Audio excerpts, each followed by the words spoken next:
We're going to go ahead and start the program. I want to thank everybody for coming tonight. My name is Dan Meade Smith. I'm the president of the Washington Policy Center, and we're excited to be back at Gonzaga for this event tonight. We did this similar debate last year on minimum wage. Right? Was anyone here for the event last year? Great, good. Thanks for coming back. This is our second event at Gonzaga, so it's great to be back here for this event. We're trying to do more events on college campuses. We were on the University of Washington campus last night with pretty much the same folks, so I think you're in for a lively and interesting and informative program. And then we're also doing events at Washington State University for the first time. We held a minimum wage debate at Washington State in February, so we're looking to do more events like this all across the state to help educate students and to get your voice heard, which is really important. We're grateful for everyone being here tonight. We have a great program set up. Everyone should have got a program when they walked in. It's kind of a one-stop shop. So that there's a survey in your program. It's on page 7. So we hope that you'll fill that out before you leave after the event, and just let us know your thoughts on these issues. You took a survey when you registered for the event, so we're just trying to gauge whether your opinions changed or moved at all after hearing from tonight's panelists. So if you please fill out the survey, you'll receive this Washington Policy Center tumbler on your way out as a thank you for doing that. So please do that before you leave.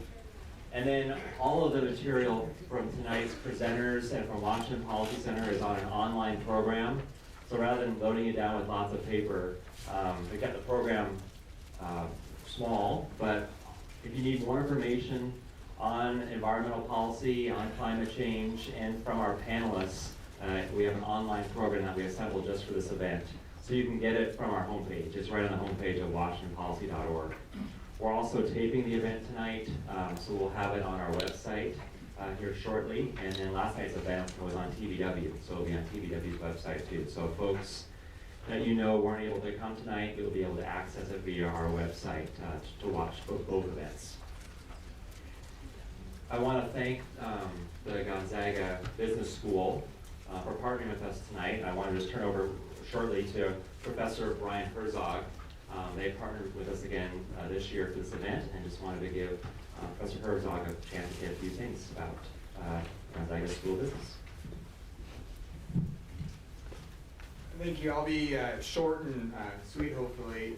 Some of you were here last year, so hopefully for those that this is your first time, it is a wonderful learning experience. Without question, I still know students that are talking about the minimum wage debate, and hopefully this will carry some of the same impact with you guys. I know for the students that are here, there are actually quite a few. It's gorgeous out, and it's in the home stretch of finals coming up in about 3 weeks, so I know your time is pretty valuable at this point, so we appreciate you guys taking an hour or two out of your night to be here.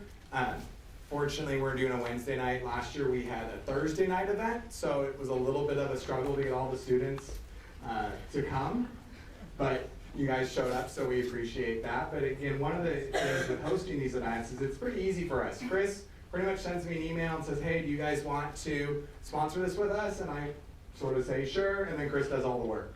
So it makes it somewhat easy on our behalf. So I'm sure Dan will call attention to Chris, but certainly without them, this event wouldn't be possible. So I'd like to make a special thanks to Chris and the WPC group for without them this wouldn't happen. So with that, I'm going to pass this on back to Dan, and I think he will introduce everyone. All right, thank you. Yeah, we love partnering with you, so thanks for your help again this year. Just real briefly about Washington Policy Center, for some of you that are new to the organization, this might be your first exposure to the Washington Policy Center. We're a state-based public policy think tank based here in Washington State. You might have heard of the Heritage Foundation or the Brookings Institute, some of the national think tanks. We're a state version of those groups, so it's kind of a good way to understand kind of our role in the policy process. We're not a trade association, we're not lobbyists, we're in the ideas business. We're trying to educate folks on policy issues like environmental issues. And we do that through our 6 research centers. So we could work on a million different issues, but we try to stay focused on 6 core areas of public policy, and each of them has a full-time director. So we have a healthcare center, transportation, small business, education, environment, obviously, with a full-time director who writes our policy papers, who works with policy makers on different policy issues, testify before the state legislature and city councils around the state. And then, of course, we try to get our work out through the media. We write op-eds regularly, we're on radio, we're on TV, and we're in the media 5 times every day, somewhere in Washington State. So our folks get out there and are very well known to get our policy positions known across Washington State. We have a $2.5 million annual budget, full-time staff of 17, and our main office is in Seattle, but as a lot of you know, we've been very active and effective in Eastern Washington thanks to Chris Fargo, our Eastern Washington director. We've had an office here in Eastern Washington for 5 years.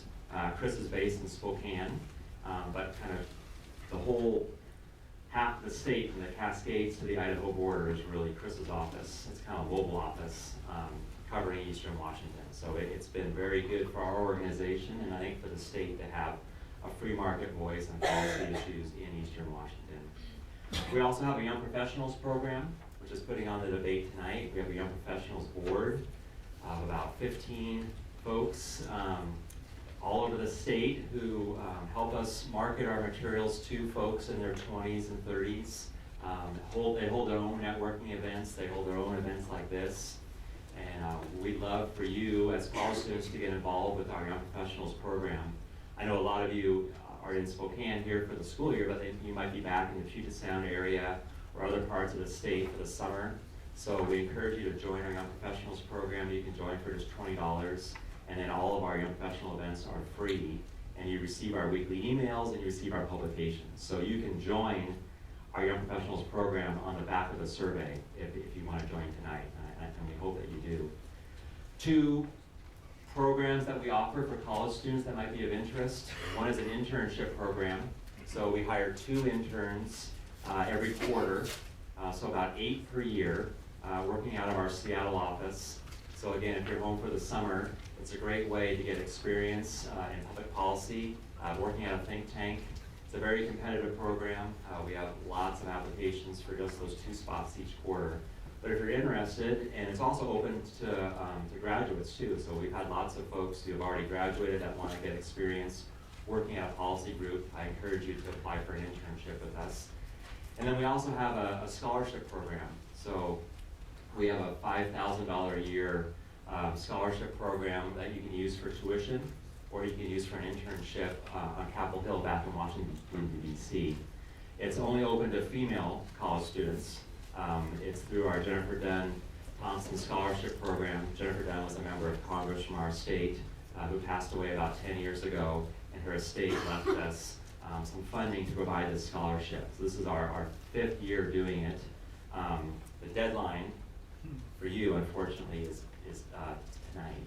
But, hopefully, you do that before tonight. We've been promoting it for months. We have lots of applications. But if you're interested, we're going to offer it again next year.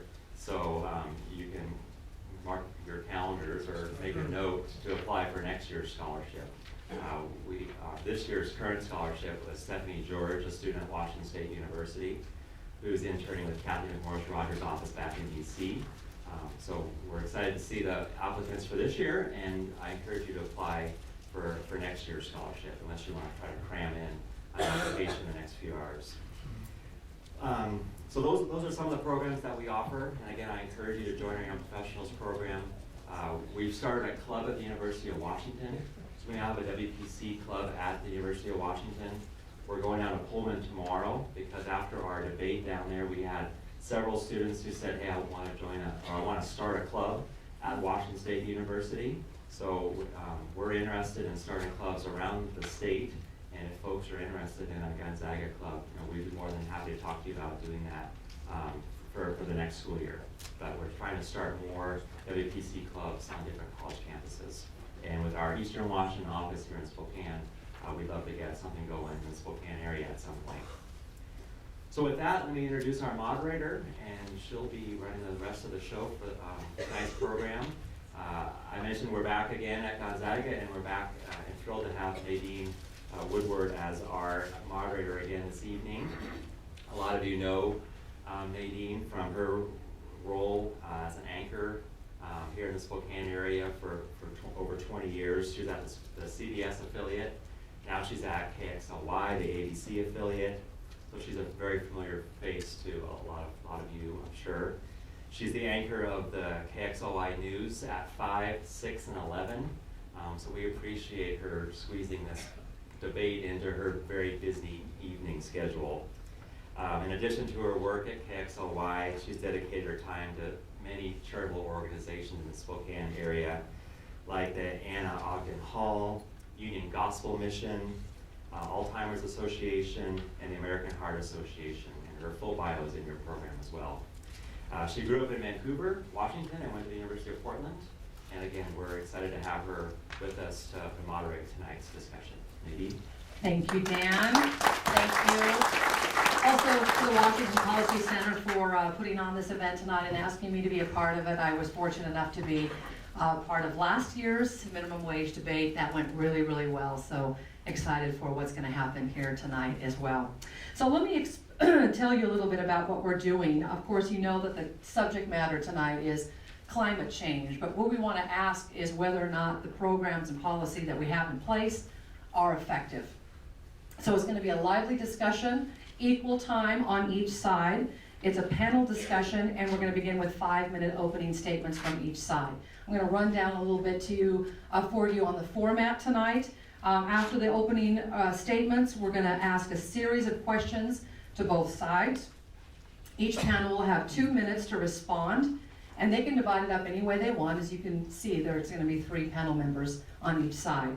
Following each side's response, the panel that spoke first will then have the opportunity for, a 1-minute rebuttal.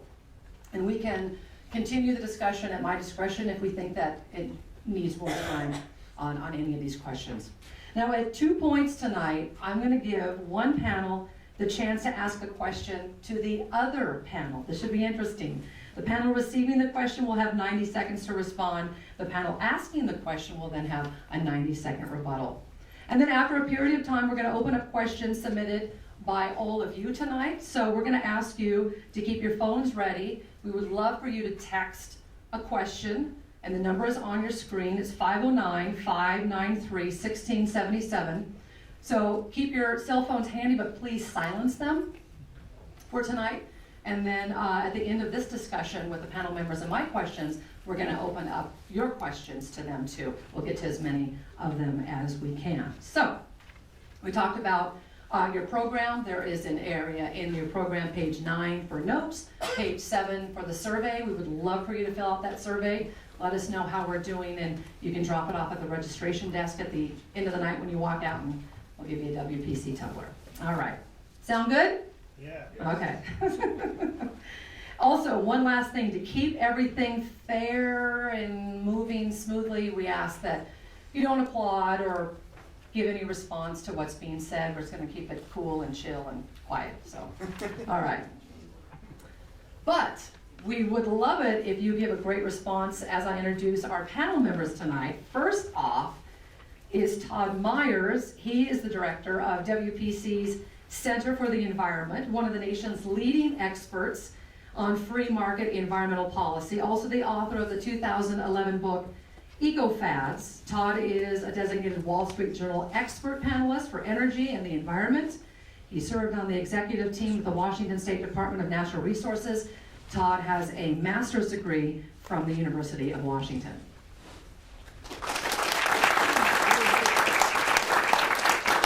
Jan Hasselman is a staff attorney with Earthjustice, a law firm that focuses on environmental issues and protecting the planet.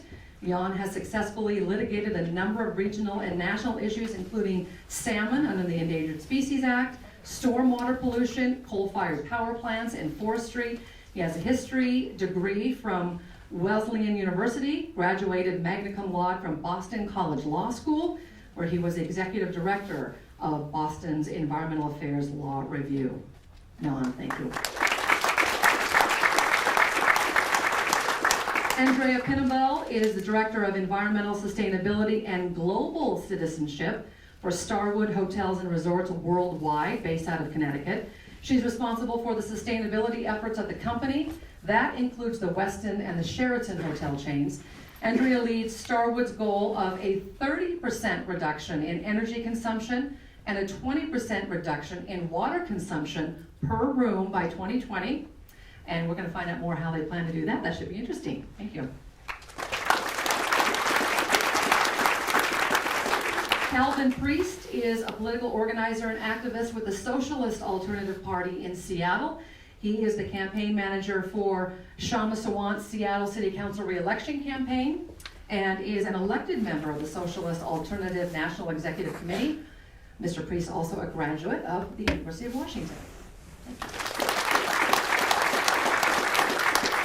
Wendy Purnell is a communications and business development consultant. Her current project is called Earth Arcade. It's a suite of interactive games designed to teach conservation science and environmental economics. Wendy currently lives just a bike ride from the beach in Los Angeles, but says that her favorite places with protecting include a spot right here in our own backyard, Priest Lake, Idaho. Wendy. And finally, Dr. Patrick Van Inwegen is an associate professor at Whitworth University right here in Spokane. He teaches a variety of courses. He's conducted research at Whitworth's Costa Rica Center as recently as a 2012-2013 academic year. Dr. Van Inwegen developed, I did get that name right, didn't I? Oh, that's a tough one. A strong and practical research focus on sustainability issues and is also a teaching fellow at Loyola University. Ladies and gentlemen, please help me welcome our panelists. Okay, so climate change is an issue that we've been talking about for more than a decade.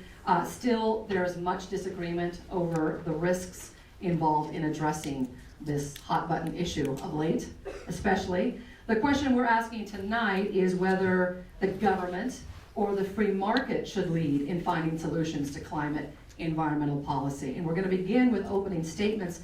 I'm going to divide the panels into panel A, to my left, your right, panel B on the other side. So panel A, you get to begin with a 5-minute opening remark. And Chris will be your scorekeeper, or your timekeeper there. Scorekeeper, we're not keeping score yet anyway. Thank you. I currently work for a place called PERC. It's the Property and Environment Research Center in Bozeman, Montana. For 35 years, my organization has been studying how we can harness markets and property rights to improve environmental quality. And that is a new concept for a lot of people.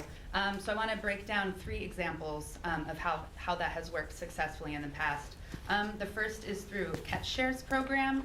If you look at the problem of depleted fisheries and marine ecology, it can be a big, huge problem. It's global. You can't understand it. But if you bring it down to the local level, to individual fishermen, and you assign property rights in the amount of fish that they're allowed to catch, you see a change from when before this existed, when we had the fishing derbies and you'd have a 24-hour season and the deadliest catch came about because they're out there racing to haul in all the fish that they can in a single day's time, and the fish are rotting because they can't get them to market fast enough, and it's a total waste. So with now, thanks to Catch Shares, actually the U.S.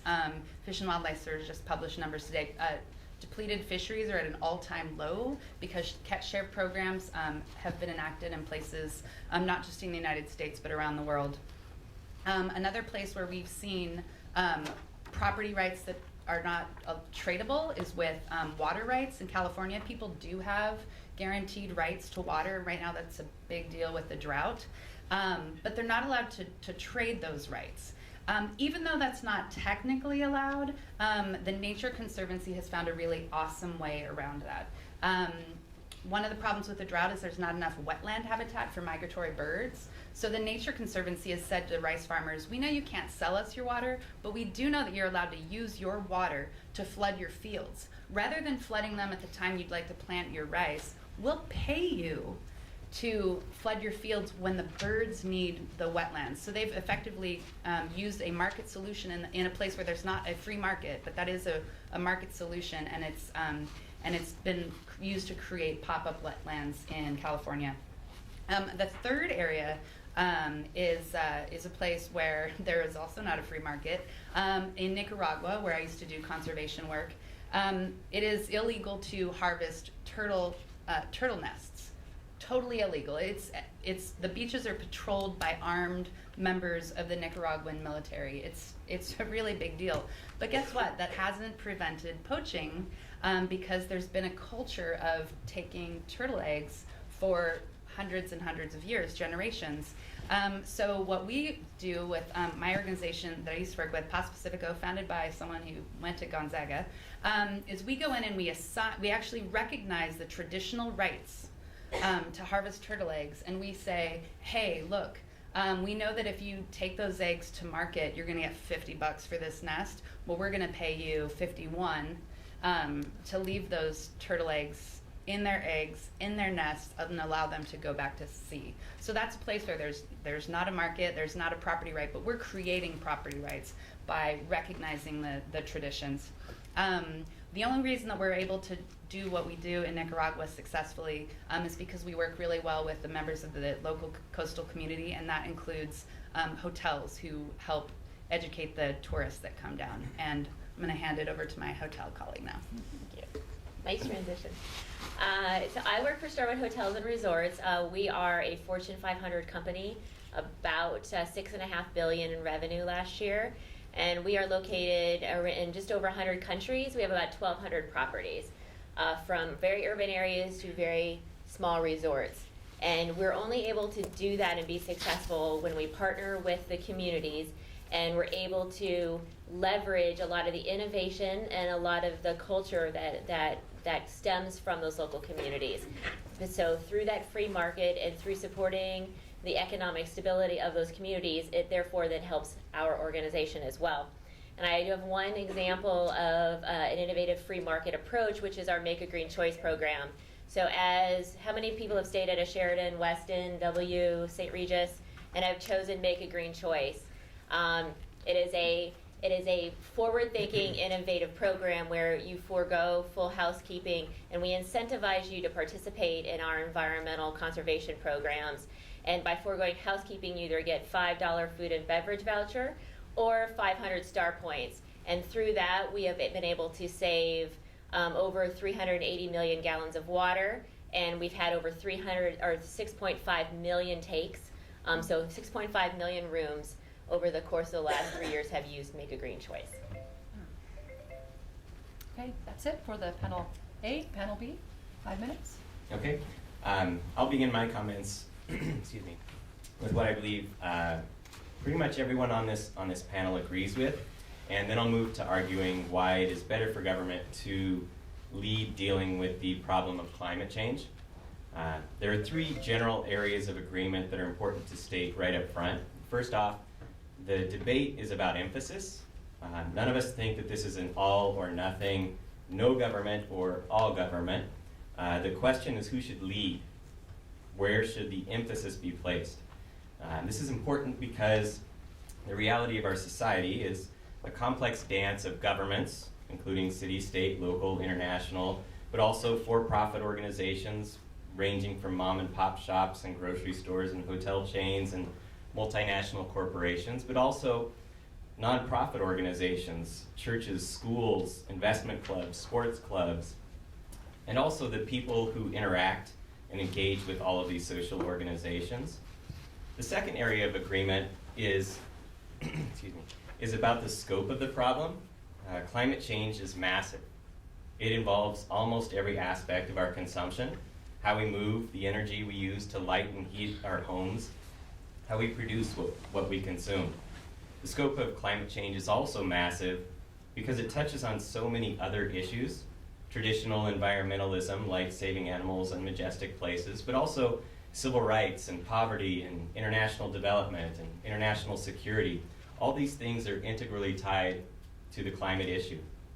The third area that I think we have agreement in is that the type of problem posed by climate change is what's often referred to as a wicked problem. It has a longer time frame in terms of affecting us, so we won't likely feel like things are all that different next year or the year after that. This means that there's no immediate feedback to shape individual behavior.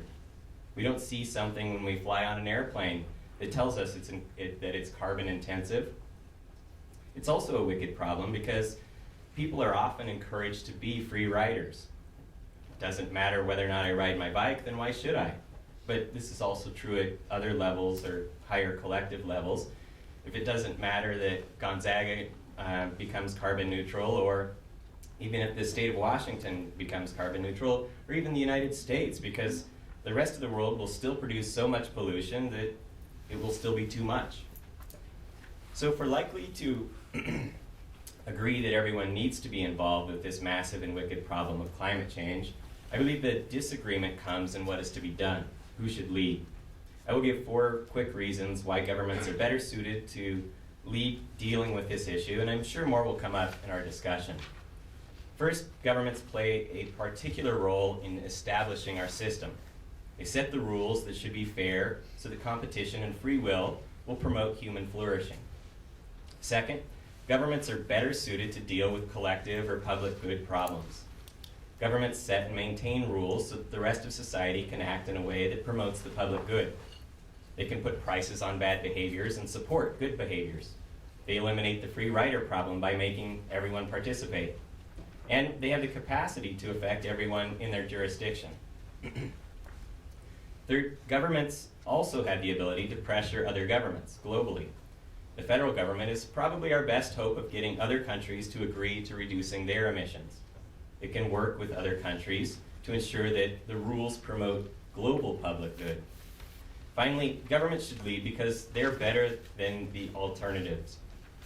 When governments are ineffective, they are typically that way for 2 reasons. They either don't have enough power to do anything, or they are corrupted by the influence of power from outside of the government.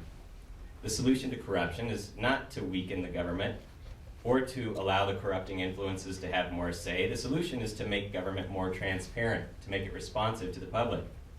That is, the solution to make government more effective is to give it more power to regulate and to push the corrupting influence of big money out of the governing process.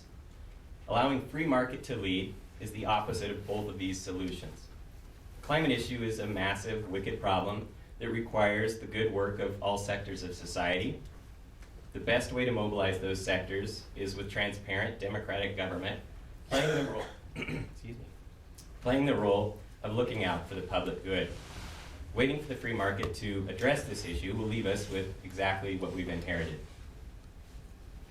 Okay, thank you. And I should mention, before we start the questions, thank you, Dr. Van Inwegen, that we actually owe you an apology because in the program, you were left out on the panelists. I look better in the program. But it's a picture of Mike O'Brien, but you're supposed to be there. So I was asked to make note of that. Get that out of the way. All right, so let's start with the questions. Each side will get to answer. We're going to begin with panel B answering first to the first question, which is, what is the best example of an environmental success using the approach you favor? Hi, and thanks so much for being here. So I want to pick up where Patrick left off and acknowledge that the question that's being posed tonight, is the free market or government better at dealing with climate change problem, is sort of a phony question. It's not the right question because there is no solution to the climate crisis that does not involve substantial and sustained government intervention in the economy. And there is no government policy that doesn't recognize and harness the forces of the marketplace and the free market to allocate resources in the best way. And I want to talk for a minute about why that is. If you took economics at some point, you'll remember the concept of externalities. And an externality is when someone does something that imposes a cost on someone else and doesn't have to account for that cost. So if a shoe factory is making its shoes and it's dumping its pollution into the river nearby, and it's killing all the fish and it's putting the fishermen out of business and reducing property values, and it doesn't have to account for those costs. it's externalizing the costs of its production onto other people. Climate change is the externalities problem from hell. It is externalities on steroids. So everything everybody is doing is externalizing all the impacts of climate change across the board onto everybody else, and we're not having to deal with those when we make our individual decisions on how we heat our homes or how we get around. So one of the ways that the law seeks to address environmental problems is by internalizing externalities. In fact, you can look at all of our environmental laws as different approaches to internalizing costs. And I want to give a quick example. In the 1990 amendments of the Clean Air Act, signed into law by the first President Bush, they dealt with the problem of acid rain. Can I have 30 seconds to just finish the example? Sure. Dealt with the problem of acid rain, and they did that using a cap and trade system. The government set a limit on the total amount of a particular kind of pollution that could be emitted into the atmosphere. And then it allowed the market to sort of trade the right amongst itself, wherever they saw fit, to pay for the right to pollute.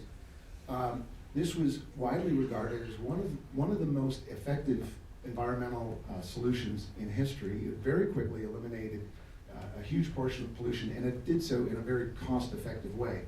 Cap and trade, of course, is one of the approaches that we talk about when we look at programs to address the climate crisis. And we're going to get to cap and trade a little bit later on too. Yeah, thank you. Pamela. So the problem of externalities is that what do you do when a cost, right, when you pour pollution into a stream and it kills the fish or it harms a person downstream, what do you do? And the argument from the other side is that the existence of an externality automatically means that government ought to intervene. And the only problem that they said with the government intervening is that there's politics in politics. And if we could get the politics out of politics, then it would work really well. The problem is that never works. And in fact, the cap and trade system with acid rain was actually a move away from government regulation and a top-down. The proposal that had been was politically mandating technology so that the sulfur dioxide that came out, which contributes to acid rain, would be scrubbed. It was very expensive. But the reason that the Senate wanted to do it that way is that there was a senator from West Virginia who had lots of coal that was very sulfurous. And a cap and trade system would encourage people to buy coal from Wyoming instead of West Virginia. And so he wanted to use politics to favor of a solution that was very expensive but favored his state. So while a cap and trade system is not sort of what a perfect market solution, right, where you have government involved, it was at the very least a movement away from a purely political, very expensive approach. And that's what you see when you get political solutions, is you get these sort of provincial, local incentives for politicians to look good for themselves. And often the desire to look good trumps doing good for the environment. Corn-based ethanol is another good example. Right, all the presidential candidates are running around Iowa right now. They're all trying to appeal to the farmers. And so all of them on both sides of the aisle are talking about how great corn-based ethanol is. But Al Gore recently said, I screwed up. Corn-based ethanol actually was worse for the environment, but I supported it because I wanted votes in Iowa caucuses in 2000. That's the problem. So externalities can be a problem, but don't go out of the frying pan into the fire by pretending that politics don't exist, because often the cure is worse than the disease. Okay, you have a 1-minute rebuttal.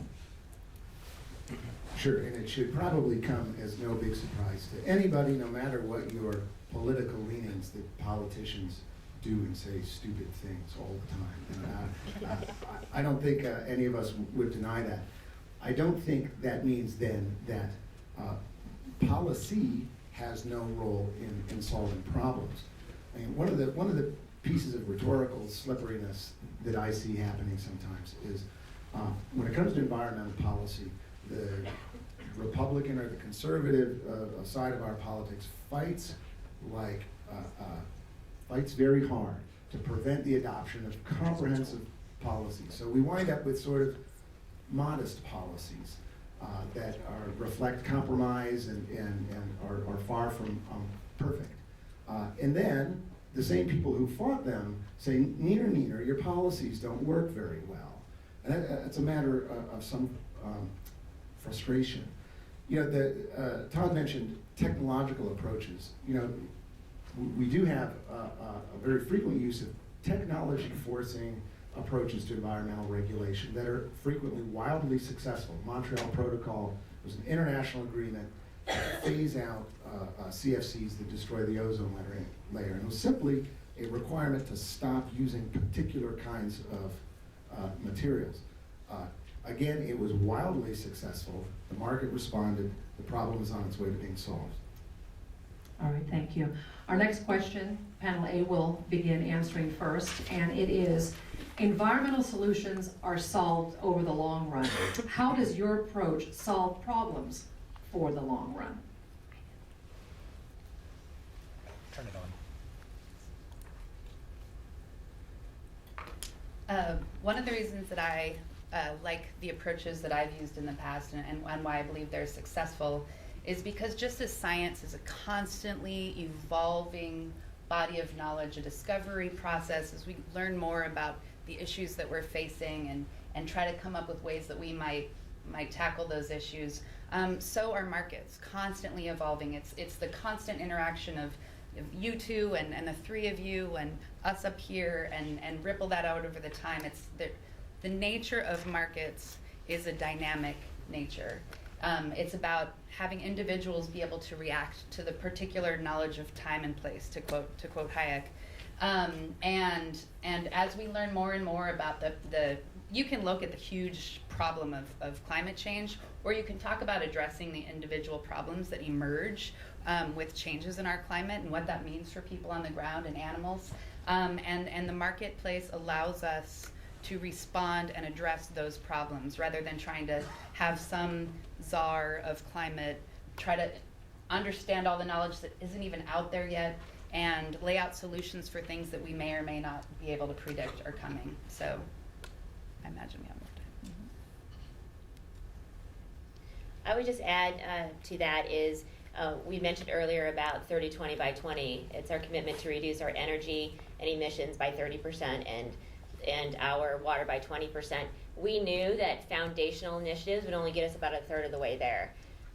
The rest of the way, that half to 2/3, would be through innovation, through startups, through bright new minds, bright young minds coming out of the universities, coming out around from all over the world, who are going to get us to that next level.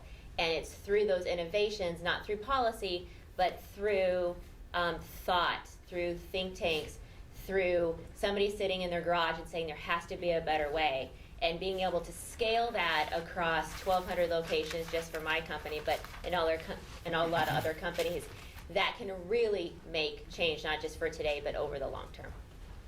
Okay, solving environmental problems in the long run. Sure, this is not a long-run problem to be solved. This is an immediate crisis that we're facing. The last 2 years have seen the highest ever carbon emissions. The market has an unblemished record of miserable failure on the issue of climate change. We've been waiting for decades for the market to do something, and the market has, in reality, corporations have used their resources, as Jan was talking about, to try to do everything possible to prevent action from being taken on climate change, to try to prevent regulation, to try to prevent polluter pays type systems. And so what's needed is quite clear. We need a massive expansion of renewable energy and a rapid shift away from a fossil fuel-based economy. It's very clear, but that's not happening because the biggest, wealthiest corporations in the world, the oil and coal companies, have a disincentive actually to take action on renewable energy. They have a powerful incentive to drill every last drop of oil out of the ground. And it was talked about private property rights earlier as though that is somehow an asset to climate change, addressing climate change. In reality, it's the opposite. Private control that the energy companies have gives them that incentive to go after every barrel of oil.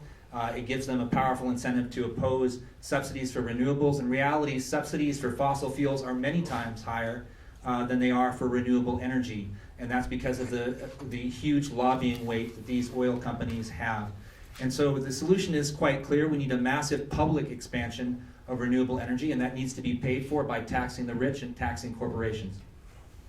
Okay, you have a 1-minute rebuttal. So the problem with figuring out what happens over the long run is that it's constantly changing. So people talk about sustainability, and they say we can't do things today that harm the future, that limit the opportunities that people in the future have. So if in 1970 I had told you that everybody in this room is going to have a camera in their pocket, that they are going to take dozens of pictures a day and they're going to share those dozens of pictures with hundreds of friends, you would have bought silver, because that is a lot of film and there's going to be a lot of printing. And what happened? There's no silver. We do all of that today without using those resources. And yet in 1970 we would have predicted that there would be a massive shortage of silver. In the same way in the 1970s we predicted that population was going to destroy the planet because there was no way for technology and innovation and the market to keep up with that population and do more with less. And yet that was wildly incorrect. And the problem when you say we need massive systemic change, you're making decisions today based on the assumption that nothing changes. And we know that everything changes and only the market can deal with that. Thank you. Our next question, panel B will start off with, it's used to be that there were few polluters, few major polluters. We've mostly dealt with those, but now pollution comes from small sources. How can we deal with so many of these small polluters? I'll reply in two ways. So one is I sort of challenge that there's not big polluters, or that we've sort of dealt with the problem of big polluters. If we look at in the US, if we're just looking at the US in terms of the sources of greenhouse gas emissions, about 31% comes from electricity generation, about 21% comes from industry, and about 12% comes from commercial residential, so heating buildings, that sort of thing. All of that is source pollution, so it's in one source. The other percentages are agriculture is 9% and 27% is transportation. So of the source pollution, we really don't have good regulation of the greenhouse gas emissions from those source pollutions. Of the source pollutions, of the stationary sources, 64% of the greenhouse gases are coming from power plants. There's proposals to regulate the greenhouse gas emissions of the power plants by the EPA, but they're just proposals, and that's just happening now. That's an indication of there has not been regulation, and we've seen massive increases in greenhouse gas emissions. There are a few big polluters that we could target to reduce those emissions. On the other side, in terms of, all right, if you say, okay, well, what about that other 27%? Transportation is mostly you and I driving around. The best way to deal with that is you set clear rules and let people innovate. And that's the role that government can play. It can set up those clear rules, and then people can innovate within that game that has been set up by government. Free market, dealing with polluters. Well, I would say two things. One is, in a previous life prior to working for hotels, I actually did a lot of water policy, water permitting, non-point source pollution within stormwater. It's not necessarily climate change, but we're talking about the environmental policy as well here. And 80% of all stormwater pollution comes from non-point source pollution. And I think some of the things that we learned when we talk about NPDES and stormwater can also be applied to climate change.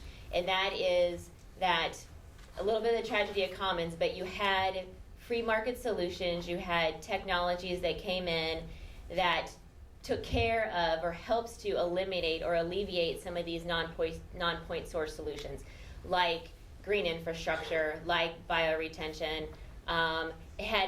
It took a shift in how we design, it took a shift in how we construct and build. And I'm seeing the same things happening now with climate change, how we think about buildings, how those buildings breathe, how they're powered, how we provide energy and water, and how we deal with the pollutions coming out. Now, we're very, very small if you think about a point source, very, very small compared to like a utility company. But we're seeing those same kind of innovations and thinking changing, and it is significantly changing the amount of greenhouse gas emissions and energy that is consumed and emitted.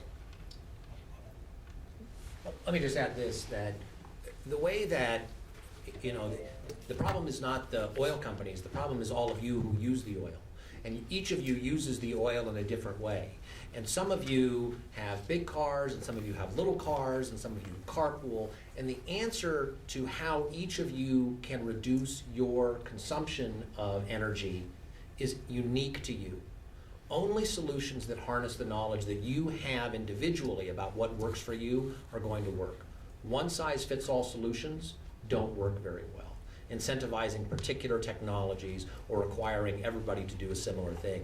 That's not the nature of the problem, and only problems that allow you to do something individually are going to make a real difference. 1 minute rebuttal. Sure.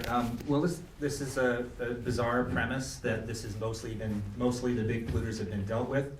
There's a study recently that found that 2/3 of the pollution that's in the history of the records have been done by 90 companies, and over half of that is in the last 25 years. So it's quite the opposite, actually. The vast majority of the pollution is coming from these huge corporations. And it is also important that people make individual changes. That's great, but it's not going to solve climate change. In order for individuals to choose to have sustainable choices, there need to be systemic changes. So for example, it's great if somebody is able to afford to buy a Prius, but the reality is it would do far more for climate change if there was a decent mass transit system enabling people to get from place to place in an efficient way so that they don't have to rely on an automobile. This has been the argument of the right wing for a long time, just to blame it on the individuals, and the reality is it's a complete abdication of responsibility. All right, thank you. Now we're going to have panel A ask panel B any question you want, and these will be 90-second responses. So right now, you mentioned that we're just starting to regulate in some ways, but we've done a lot of things on climate change. We have a lot of subsidies. We have subsidies for ethanol, we have subsidies for renewable energy, we have requirements for renewable energy, we subsidize electric vehicles. There's a whole long list of subsidies and regulations that we have to deal with climate change. Some of those work, some don't. Some of them are a waste of money. Can you guys name one that you guys think we should get rid of and put the money elsewhere? Subsidies for fossil fuel corporations. Is that a policy that's designed to reduce climate change? Some of it has been mistakenly identified as that, yes. For things like fracking, there have been subsidies. For things like liquid natural gas, all sorts of disastrous policies have been subsidized by the federal government because big oil wanted those subsidies. But every other subsidy for renewable energy, for ethanol, you would keep all of those? I argue that actually most of the arguments about ethanol were energy independence, not greenhouse gas emissions. And so it got lumped into greenhouse gas emissions because people assumed, well, if you're growing it, it should be better. And that clearly wasn't the case. So the issue is, I think we actually haven't had really good subsidies that are dealing with climate change. Again, the EPA's proposal is heading in that direction, but we actually haven't had good legislation that regulates greenhouse gas emissions. And you have 90 seconds too, if you'd like to use it. Well, I'll give one example. The Energy Information Administration looks at the cost per kilowatt hour of a variety of all energy sources. And they found that while it's true that there are subsidies for oil, they found that those subsidies for oil and natural gas account for about 1/10 cent per kilowatt hour. For solar, it's $1 a kilowatt hour. For wind, it's 15, 20 cents, if I remember correctly. Much less than solar. If you took the money from solar and put it into wind, if you argue that it's a crisis, that it's immediate, right? You said it's an immediate problem.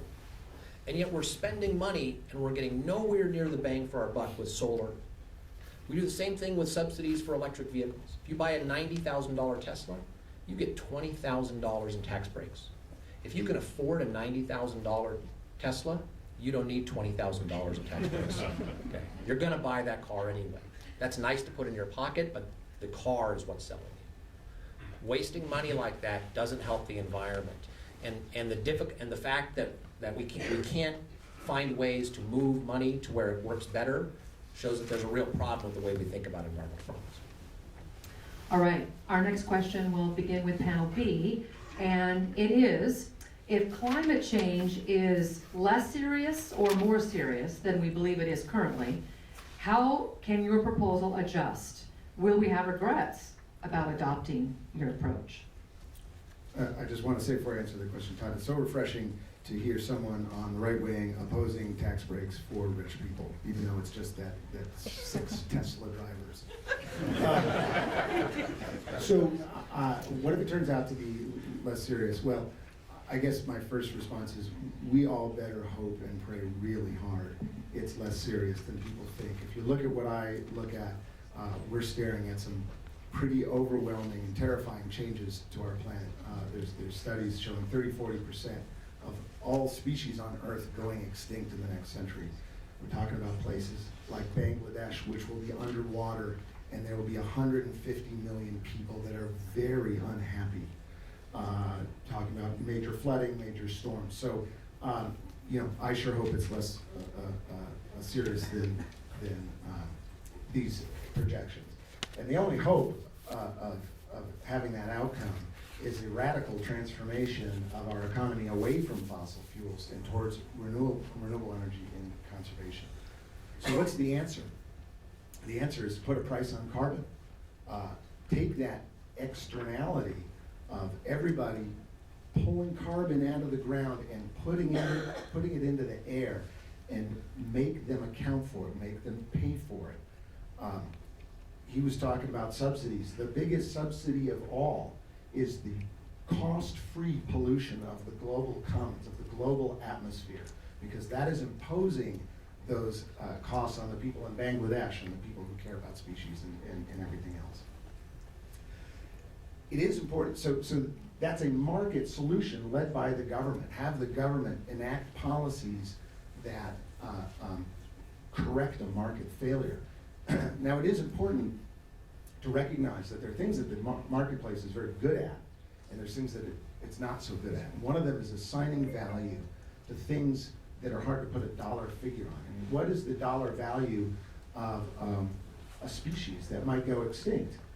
What is the value of your children's health? Wherever you sit on the political spectrum, there's no dollar figure you're going to attach to that, right? How do we deal with the problem of equity and fairness of people who are desperate? And how do we deal with the problem of intergenerational equity? In other words, the people 100 years from now, they might have been willing to pay a lot of money to keep us from totally screwing up the world, but they're not here yet, okay? And they can't pay for it. At the same time, it's hard to assign value today. How much are people today going to be willing to prevent negative things 100 years from now? So the market's imperfect, but a price on carbon is a place to start accounting for the costs. First of all, I definitely would agree with Jan. Let's hope that it's not as serious as what all the predictions are saying. From a free market side and from the business perspective, part of our job is to reduce risk. Even though we're a public company and we go quarter to quarter, our risk is 3 years out, it's 5 years out, it's 10 years out. We have hotels that are in the Maldives. We have some that are in Bangladesh. So part of our job for the long term is to provide the flexibility to reduce our risk, to build resilience into our business model.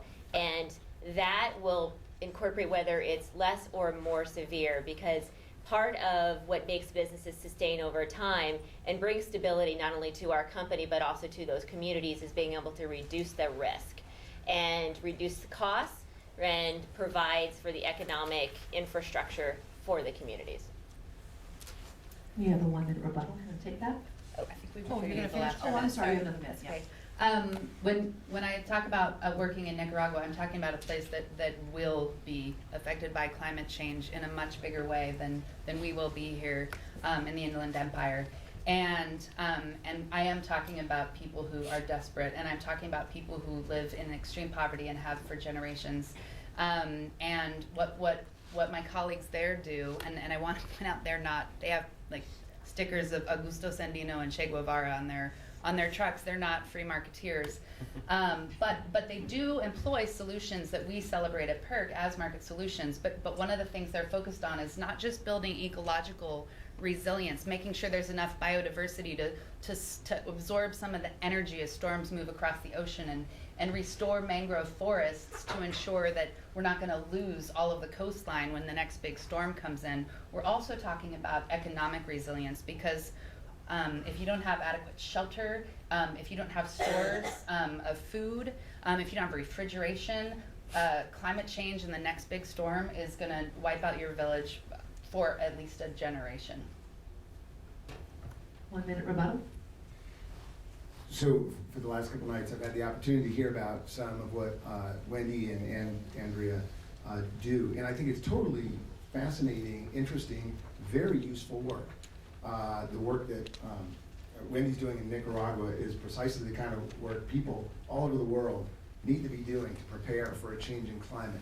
It's important, valuable work. The work that Andrea's doing at the hotel. And this in no way impugns the good faith of the people behind these, but these are good business policies. Using less energy and using less water makes sense for the corporate bottom line. And so it's a good thing. And that's because we have a price on those things. Water isn't free. At one time it was, and we used it very wastefully and very harmfully. Now it costs money.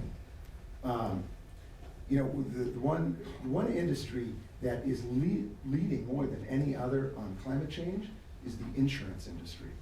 They see what a big problem we've created for ourselves. They see how much they're on the hook for. The insurance industry is driving the conversation around climate probably more than any other industry that I can think of. All right, our next question, panel A will begin answering first, and we brought up cap and trade earlier, but in 2009 and in 2015, Democrats in the state of Washington failed to pass a cap and trade system.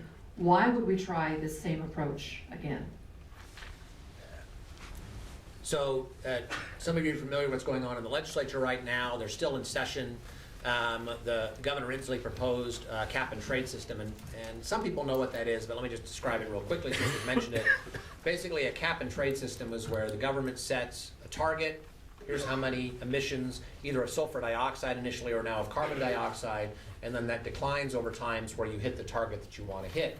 And if you want to emit carbon dioxide, you have to buy a permit. And when they run out of permits, no more emissions. So that's the cap, and then the trade, you can trade those permits. So it's very structured, it's very inflexible. And we've tried this twice now in Washington State. The first time in 2009, and the Senate Democrats at the time, led by Lisa Brown from Spokane, killed the bill.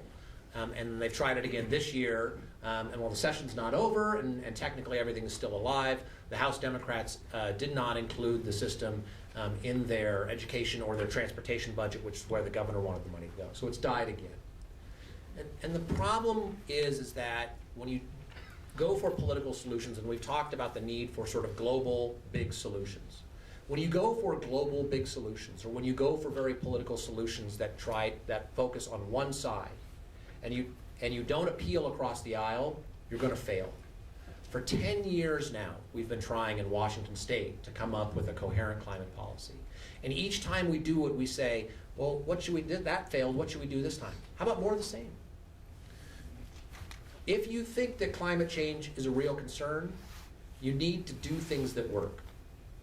And the really partisan sort of, name calling about the right wing believes this, or the left wing believes this, gets us into this fight, and we get gridlock. People are familiar with gridlock in politics. There's a great quote by Muhammad Yunus, who won the Nobel Prize in 2006. And he says, when I see a problem, I don't wait for government, I start a business. And that's the way that we need to do it, is to get around that political gridlock. And if you keep trying the same things, don't be surprised when you get the same results.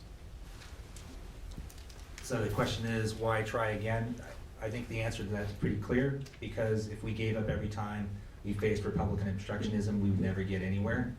The reality is that the Republican Party is just, it's not a question of this or that aspect of this particular proposal from Inslee, or the particular aspects of the 2009 proposal. The reason they oppose it is because they are brazenly and openly serving the interests of big oil, which funds their campaigns. And so, yes, we need to try again. And I think, though, that this gets to the heart of something, which is that I differ a little bit, I think, with the rest of the panel, and then I think actually it's not government that's going to lead. The market is clearly not going to lead. It's proven that over decades. What's going to lead are ordinary people, young people like the people in this room. It's going to be mass movements that are going to create real change on the climate crisis, just like they have on everything else. The last debate here was about the minimum wage. The reason that we were able to raise the minimum wage to the highest in the country in Seattle last year was because of a mass movement. It's because people campaigned out in the streets. They organized neighborhood action groups. They put enormous pressure on the Seattle City Council to pass that minimum wage, and they threatened to do it with a ballot initiative. Right now with this carbon proposal, the Republicans are opposing it. The Democratic Party is actually not even working with Inslee to pass this, in fact. And they're also, neither Inslee nor the Democratic leadership is supporting this grassroots movement, which is trying to put a ballot initiative on the state ballot to get this carbon tax passed, because they don't want this to be led from below. And being led from below is what needs to happen, actually. Every significant environmental victory that we've seen has been because of mass movements. Most recently with the heroic movement around the Keystone XL pipeline. It was thought to be a done deal, that Obama was going to pass it, and it was defeated because tens of thousands of people got out and they opposed it through mass protests, through direct action, and that's how real change happens. I would disagree also a little bit with our panel, just 30 more seconds, in that I don't think actually, it was posed earlier that both the market and government are going to address this issue.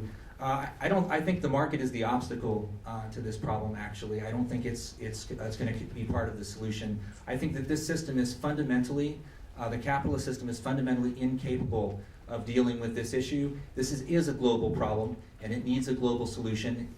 There's a recent book by Naomi Klein called This Changes Everything. She talks about the enormous evidence that capitalism is at the heart of the climate crisis and why it's incapable of solving it. And I think she's dead right. We need democratic socialism. We need an economy that's democratically planned on a rational basis that meets the needs of ordinary working people and the environment, not the needs of big oil. 1 minute rebuttal. I'm going to jump in on the rallying cry for young people. Whether or not cap and trade is a political starter, whether or not we get the kind of economic system that you would like, you can go out and do something. You can follow the steps of Sarah Otterstrom, who went to school here and started Paso Pacifico and is mitigating climate change on the ground where it's going to matter most for species, tropical dry forests, and individual people. You can follow the footsteps of the molecular biologists who are seemingly so close to converting that last sugar to make fuel out of blue-green algae. You can study the molecular biochemistry and figure out how to create hyper-dense molecules that can suck up more carbon out of the atmosphere. You might not be able to do that tomorrow, but the odds of a political solution coming tomorrow are also unlikely. So yay for the youth and your ability to innovate and make a difference. We have a couple more questions left, but I want to check in with Chris. How are we getting on text questions? You guys are texting good questions. We've got a good number We got a so good far. batch, so if we want to just do the last panel. Yeah, we're going to do that then? Okay, so we're going to let panel B ask panel A a question. 90 seconds on both sides. Yeah, thanks. So we've heard a lot of anecdotes about some market implementation regarding climate issues. And I don't want to disparage I think it is genuine work that's taking place and that you've been talking about. But we have to look at the scale of the problem. and we have to look at the urgency of the issue. We are basically, in 5 years, we need to reach the peak of carbon production, of carbon emissions. In 30 years, if we don't, then we'll hit a tipping point. I think folks probably know what the tipping point is. Since this is a question, I probably shouldn't elaborate on that. So, I mean, given the scale of the problem, what is the concrete solution you're proposing? Because I think it's clear to most people in the audience that we need a real concrete solution that is actually to the scale of the problem we're facing, and I'd just like to hear about that. Why don't I start and then I'll give it over to Todd. I think the key problem in what you just said is what is the one solution? And I think that the free market provides a lot of solutions. So I'll just take my little company, and then we can, it's the same for all companies. We have 1,200 locations, everywhere from deserts to the city to in all climate zones. I cannot come up with one solution for every hotel that will work. What we do is we say, here is a framework. Here are some ways to get there. Here are some innovative partners to work with. Let's figure out what works for this climate, this location, to be able to get the biggest infrastructure change, the biggest bang for your buck, and has an ROI such that it continues to not only reduce our overall footprint, but also provide the economics to continue that, because you can't sustain sustainability if you continue to subsidize it. It has to be able to pay for itself.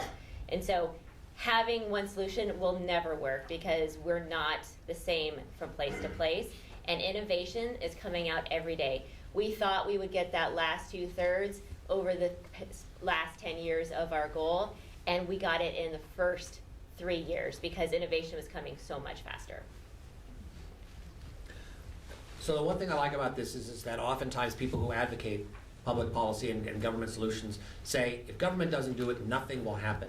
And it sort of reminds me of the saying that the man who says it can't be done should get out of the way of the woman who is doing it. We have seen carbon intensity decline dramatically over the last 50 years, not because we've had a government carbon policy, but because energy is expensive and innovation reduces the use. We've seen forest land expand in the northern hemisphere because we do more with less. And so I think that the focus on trying to come up with one solution, as you said, I think is wrong, because lots of little solutions in a way that only the free market can do are the way to do that. And cooperative solutions like Elinor Ostrom, who won the Nobel Prize, found around the world. And those seem very small, but they add up and make a huge difference, and that's why we use less energy, emit less carbon, have more forests, there's less air pollution, all of those sorts of things that you see around the world, despite the fact that in many places we don't have a single policy driving it. 90 seconds. Okay, so I contest that, no, we actually are increasing our emissions.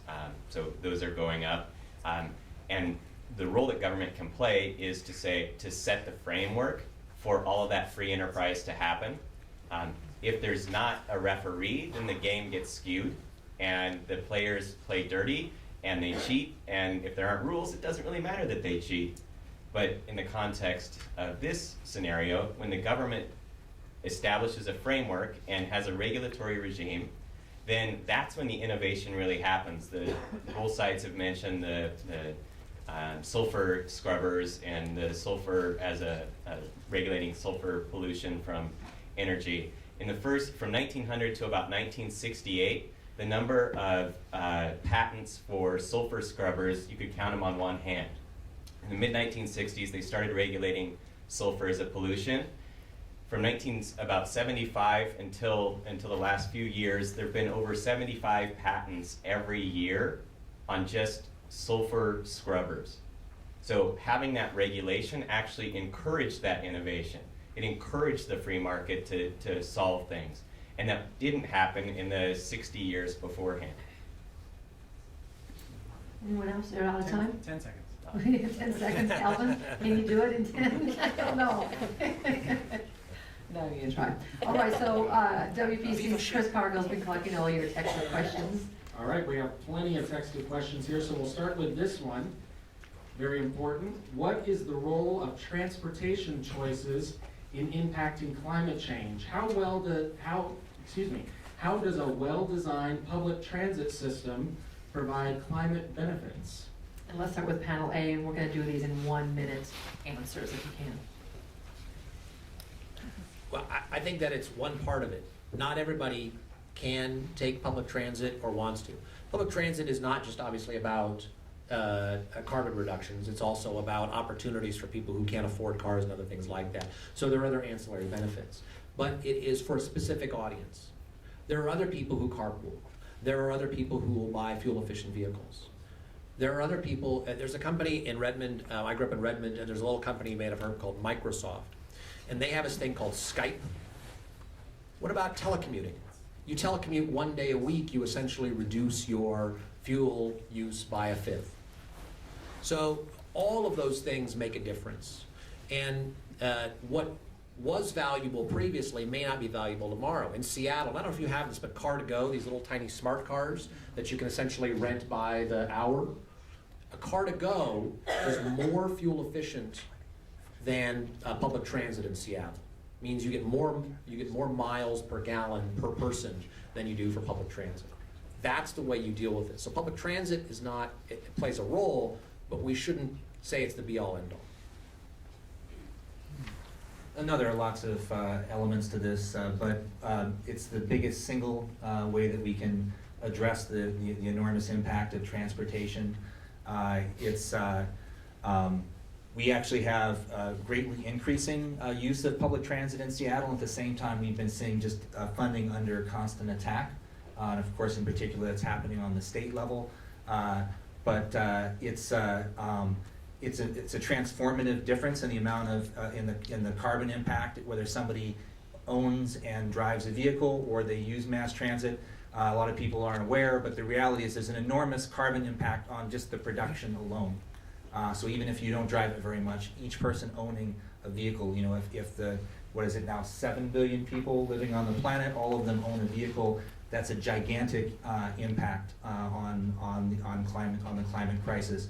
And so we rapidly need to move towards really highly effective mass transit systems. We have certainly the demand, the desire to have a world-class mass transit system in Seattle. I'm sure Spokane does as well.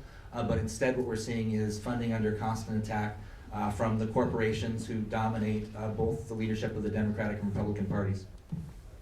Okay, this one is specifically for Mr. Priest. What would be your solution to China's pollution? They have total government control. China's policies are driven also largely by corporations. The one example of China that's is that in fact they have had a significant increase in renewable energy because of public subsidies, but at the same time they're also one of the greatest, they have the single greatest carbon emissions in the world. But this gets to the point though that it isn't about, the question is not about whether government or market is going to do this. The reality is that the government in China is a bureaucratic dictatorship.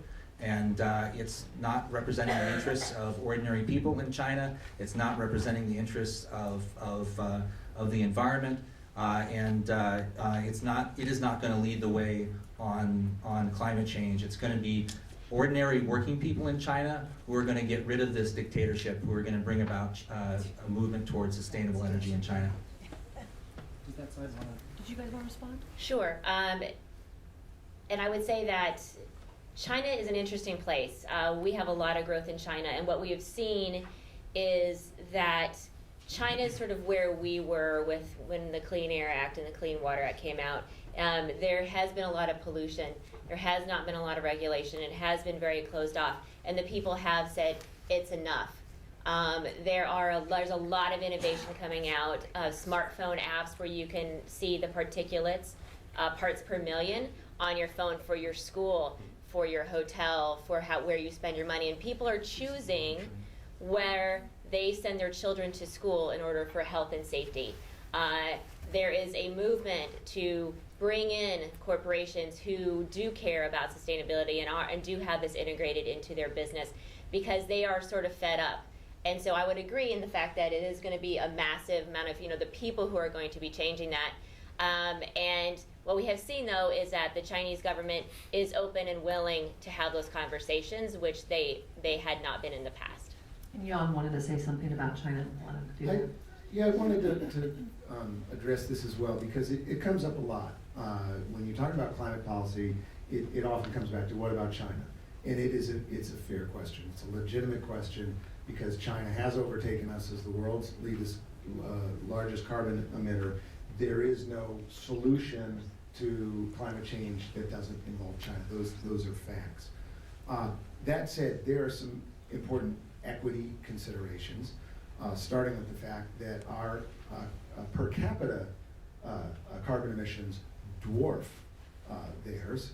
We're at a much higher stage of development. So to hold them to the exact same duty as us raises some equity considerations. The other thing to think about is leadership. We are going to transition away from fossil fuels. We hope that we're going to do that in time, but it's going to happen. Fossil fuels are a 19th century solution to a 21st century problem, okay? So we can either follow or we can lead, and it makes sense for us in Washington and the United States to lead that transformation, develop the new sort of technologies and the new approaches and new standards that are going to help effectuate this major transition to a renewable energy world, rather than wait for someone else to do that, and we're buying their software and we're buying their technology. I'd rather keep it here at home. Do you want to give in something now? Did you guys want to respond to that, or do we want more questions? Why don't we do Yeah, yeah. All right, so the next question is, your panelists on the free market side are a great example of business that are invested in sustainability and environmental issues. But how do they propose the free market can affect change with those companies that are the worst polluters with no apparent incentive to change? Well, but if you look at the economy as a whole, the energy intensity and the carbon intensity of our economy over the last 50 years has come steadily down. It doesn't matter whether you think climate change is a crisis or a hoax. If you have to pay for electricity and energy, you're going to find ways to do more with less. The free market is the best system ever devised to do more with less, which should be at the heart of what it means to be an environmentalist. It doesn't depend on everybody in this room agreeing on a solution or agreeing on the nature of the problem. But if you have to pay a price for energy, then you're going to do that, because you'd rather go to the movies and buy popcorn than send it to a Vista. That's why we've seen this, because it doesn't matter what your ideology is. And so solutions that require an ideology necessarily fail. So the question is, what about the people who don't care about climate change? Well, they face the same incentives as everybody else. And the problem is that when you work against profit, when you come up with policies that actually work against the well-being of people, they're going to reject those, and they're going to find ways to go around government. I would agree that people will reduce their consumption when the costs of energy go up. There are costs in energy. There are no costs right now to pollute in terms of greenhouse gas emissions. Those costs are not there, so there's no market incentive to reduce their greenhouse gas emissions. There's nothing that's saying in terms of a price. The thing that is great about a price is it tells the consumer, here's what it costs. And right now, emitting greenhouse gases doesn't cost anything. It's free, so there's no price to give consumers an indication of, should I take the bus, or should I ride my bike, or should I drive alone? Because those costs, there's nothing there. What government can do is bring those costs in. It can say there is going to be a cost on emitting greenhouse gas emissions. And if it does that in a fair way, then it's just like energy. It tells people, and if they choose to emit more, they say, okay, I'm going to emit more, but it's going to cost me. If I want to have a huge house, it's going to cost me. Right now, the greenhouse gas emissions, there's no price to give an indication of costs. May I have 30 seconds? Sure. Thank you. I would just add, the question was for the corporations who don't have sustainability integrated in, and I would argue that this is already happening. So for the corporations that are public, they are the ESG, the environmental, social, and governance investors. So, and the investors who are looking for the companies to invest in companies for the long term. So mutual funds, pension funds, If you look at a Bloomberg terminal, you have all of the traditional, like what your EBITDA was, what your revenue was, what your profitability was, right next to what your environmental, social, and governance standards are. And for those who also who get pressured or voluntarily put in reporting, transparency reporting through CDP or Carbon Disclosure Project, that sits right next to, on the Bloomberg terminal, next to your 10K and your annual report.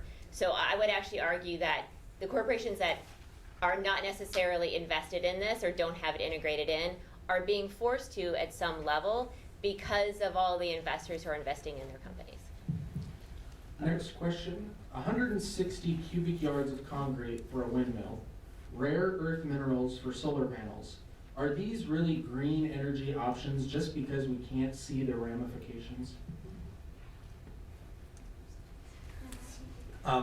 Solar panel and wind are both infinitely more sustainable than burning fossil fuels. There's actually been a pitiful amount, however, of money put into doing research on both solar and wind, versus the amount of the enormous sums that have been put into doing additional research on different on fracking, on different forms of fossil fuel innovations, which further destroy the environment. We need to continue to improve both solar and wind technologies, but the reality is that we can get all the power we need from either solar or from wind, and we need to start doing that now. This is it's sort of a bizarre discussion in a way. The fact is that humanity is facing the worst crisis it's ever seen. The right wing started out by saying this isn't happening, and I think they were wise in a way to prolong that ridiculous argument for as long as they did, because the difficulty they have now that the right wing is no longer arguing that climate change isn't happening, is they have to talk about these sort of pitiful solutions that the market has put forward to address climate change, which have had no impact at all. And now we have 5 years before we to reach the peak of emissions. We have 2 decades essentially to avoid hitting the tipping point. And so yes, we need to rapidly move towards solar energy. We need to continue to improve the technology. We need to rapidly move towards wind. There are lots of other forms of renewable energies. But the question here is not about really this or that technology. It's not a technology problem. It is a policy problem, and it is ultimately, it's the domination of big oil and big coal over our government. They dictate the policy, and they say there's not going to be any significant investment in renewable energy. Given that we have talked a lot about the fact that we need a shift, and we need to like have a different kind of culture, I just want to suggest that it might not be that helpful to look for enemies and to call names. And I don't come at this from a political side. I don't even come at this from a policy side. I get down dirty on the ground and try to solve problems. I'm lucky that I get to tell the stories of environmental entrepreneurs and other people that are doing the same. And I just think that having that first shift away from looking for enemies and trying to find allies and solve problems is an important first step. Amen. Next question is, oh, you got about 10 seconds. 10 seconds. And let me just add, what Calvin says is that we don't have any good policies to do these things right now, right? That government hasn't done enough, and that the free market has run amok. And yet, United States carbon emissions are going down. Our carbon intensity is going down. Forest land is expanding, right? How are those things happening if the free market is only rapacious? The reality is the free market encourages people to do more with less, which is resource use. So if Calvin is right that if the free market is run amok, how are those things happening? Can we just take another 30 seconds on this one, because it's an important one. Sure. How much time do we have altogether for questions? Maybe 5 or 10 minutes. Okay. So it's actually a fair question. There's no free lunch when it comes to energy. The bird people care about windmills hitting birds. Those aren't made up concerns. Those are real concerns. Solar panels are industrially manufactured things. The most environmentally friendly kilowatt out there is the one that you don't use. And so policies that promote conservation of energy are the first choice, together with the renewable options. If we have a significant reduction in the amount of energy we're using, one of the ways we do that is through government standards to efficiency standards for appliances in cars. That's an example of that. Another way is through market forces of having people pay for their energy. I just wanted to get the word in for conservation in this discussion. And then Chris, maybe just a couple more questions, because I think the panelists wanted to do closing, just maybe 30-second closing comments for each one, so. Okay, we got 2 more questions here then we'll ask. One of them is, should nuclear power be included in our top solutions? Who wants to take it first? I had this one last night, so it's another fair question, and it's one that I will tell you in candor splits the professional environmental community. There are those, there are environmental groups that believe that nuclear should be part of the equation. If you say that we can't do it without nuclear, that presupposes that we're not going to be using any less. And like I was just saying a second ago, we need to use less. Before you embrace nuclear, you need to recognize that you're creating a substance that is so toxic that if you stand anywhere near it, you'll die. Anytime in the next 10,000 years, we have no idea what to do with this stuff. Okay, so you're embracing that. If you're in favor of market choices, nuclear fails the test. Nuclear does not pencil out in dollars and cents, and part of that is because the insurance industry will not cover you, because when a nuclear power plant goes boom, bad things happen. So unless there's massive government intervention, nuclear doesn't pencil out and doesn't belong in the picture. So the Energy Information Administration I mentioned earlier, they rank all of the types of energy in cost per kilowatt hour. And they actually now include a price of carbon. So they do exactly, they estimate, okay, so if carbon causes damage and it adds price, they add a price to all of the various types of energy. And nuclear energy actually does better than solar and about the same as wind. So in terms of competitiveness, in terms of carbon-free energy, it actually does quite well. In fact, the city of Seattle, if you go to Seattle, all the utility trucks have a little seal on it that says the nation's greenest utility. And they claim that because they are carbon-free. What they don't tell you is that 10% to 15% of the energy they get is from Hanford and nuclear energy. They're more than happy to claim the nuclear energy, and much of the rest is hydro, by the way, when it allows them to put a seal on their truck that says that they're the greenest utility. If climate change is a crisis, you can't sort of glibly start to say, oh, but we won't do that. Oh, but we won't do that. Oh, but we won't do that. Right? You have to address it. And it doesn't mean that there aren't risks with nuclear, but you have to weigh those risks against the climate crisis. And if you think that all these things, the risk is less, then maybe you don't think the climate risk is all that big either. The last question we have is one of the first questions we got, and that is, whatever happened to global warming? Why do we call it climate change? So I will just say that there's a funny history to this, because actually each side has switched about twice. So initially, Al Gore called it global warming, but then the environmental community said, no, people like warming, so we need to call it climate change. And then the right called it global warming because the left was calling it climate change. And then President Bush started calling it climate change because because people thought it sounded less ominous. And so I remember he was asked one time, they said, why are you using the term climate change and not global warming? And Dana Perino, who was his press secretary at the time, said, well, the UN agency that deals with this is called the Intergovernmental Panel on Climate Change.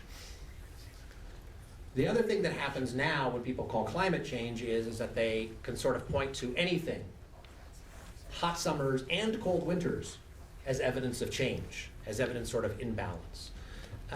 I think, frankly, it's a lot of nonsense to worry about that one way or the other. And I think that the fact that each side has sort of changed a couple times indicates that people are getting more wrapped around the axle by the words than the reality of the situation. So I wanted to relate a funny video that you should go look up on YouTube, which is the head of some agency in Florida who had plainly been banned from using the word climate change. And he was giving testimony on the subject of climate change. And he wouldn't say it. And the legislators were totally badgering him and saying, so wait, what are we talking about? And he'd say, the thing we were talking about. Anyway, Calvin has a follow-up point on nuclear energy. Oh, if I can steal 10 seconds. 10, Calvin. Okay, I'm definitely on the side, my organization, Socialist Alternative, is on the side of the not nuclear, and I think in reality, it's a potential disaster. We saw what happened in Fukushima in Japan. We don't need it. As I was saying earlier, we can get all of the energy that we need from solar and wind and genuine renewables. We don't need tens of thousands of years of toxic waste in the ground. Well done. Thank you for your questions. They were awesome questions. We're going to give the panelists about 30 seconds for closing statements, and we will start with Todd. So thank you all for coming. It's great questions tonight as last night. But let me just say, the basic point that I want to leave you with is that when you ask where the power is for the solutions, the answer is with you. It's not with people in Olympia or Washington, D.C. or the United Nations. It's with you. And don't let anyone ever tell you that the little things that you do don't add up to big things. That's the way we make change. And like the Muhammad Yunus quote, that I don't wait for government, I start a business. Those small incremental things are what the free market does best, giving you the choices to do the things that reduce your environmental impact day after day in small ways, in ways that work only for you. That's the power of the free market.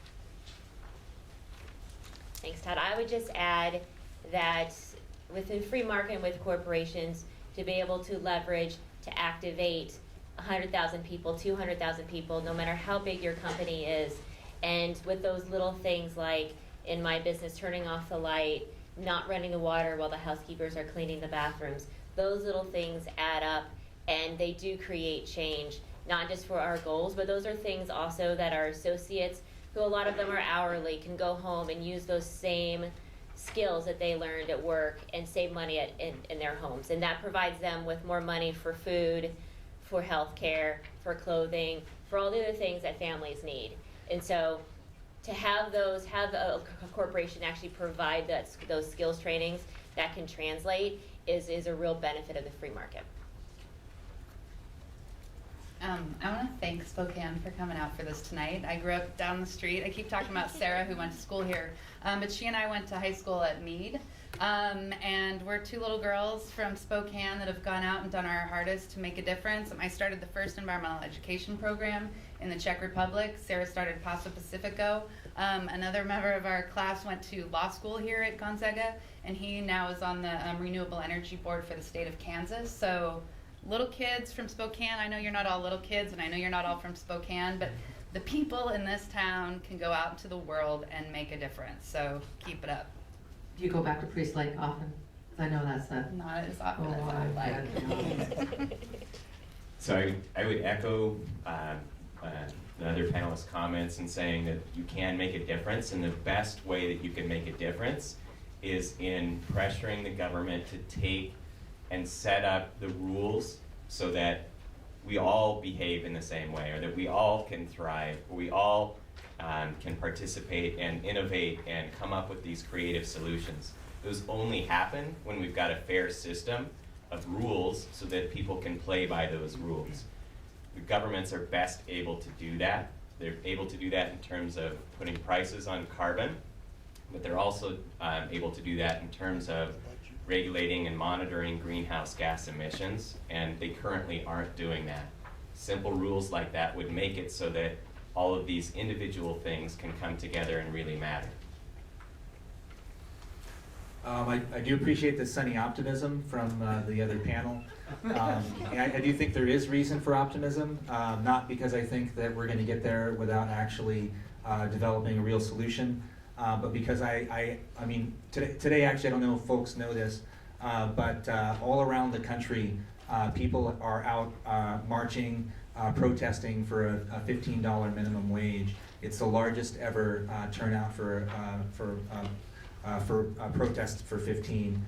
And we're seeing a movement really develop around the country. And it's, you know, we're talking about how individuals can make a difference. That is absolutely true. But the way to make a difference is to get organized, to get involved, to get active, not just by individual choices at home.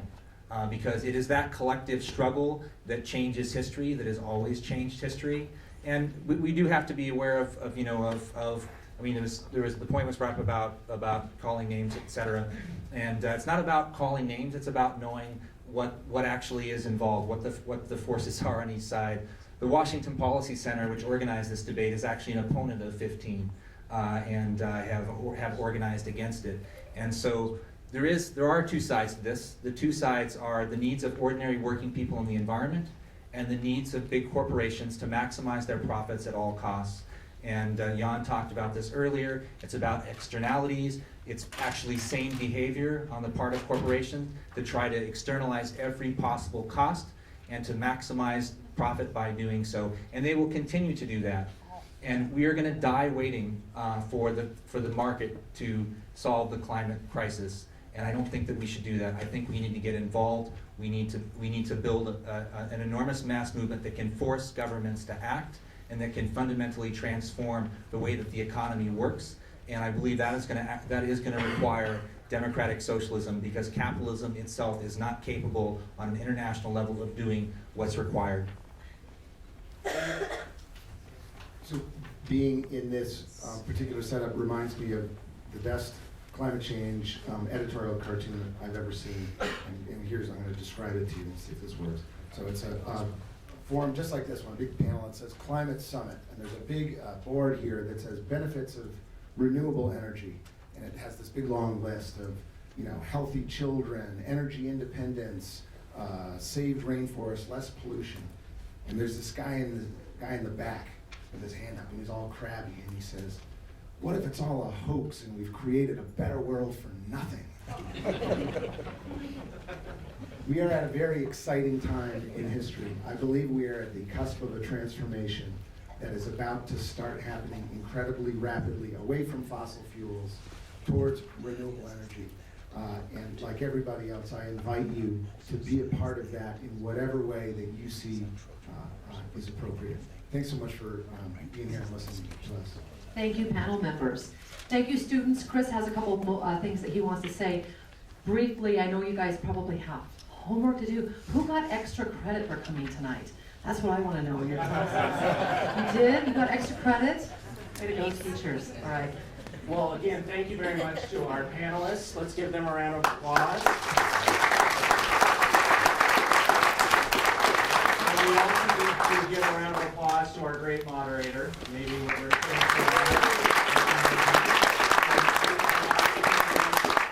every year for this debate. We really appreciate it. Now, you have an important homework assignment before you leave tonight. That is to fill out the survey that is in all of your programs. That way you can get this very fancy before you leave. Very fancy. Your second homework assignment is to go home and watch KXLY4 News at 11 o'clock so you can see yourself on the news, because this will be untold on the 11 o'clock news tonight. So be sure you go home and watch that as well. Also, after you're done with that, at about 11:30, go on to Washington Policy Center's website. You can track each and everything that we're doing. And join with us in your programming. Join the Young Professionals group at Washington Policy Center. Costs just $20. You can get all of our research recommendations sent to you and join our organization. We really invite you to engage with us, to be educated, and to get more invitations to events like this that we do throughout the year. So thank you very much for enjoying this event with us tonight, and we will see you again hopefully about this time next year.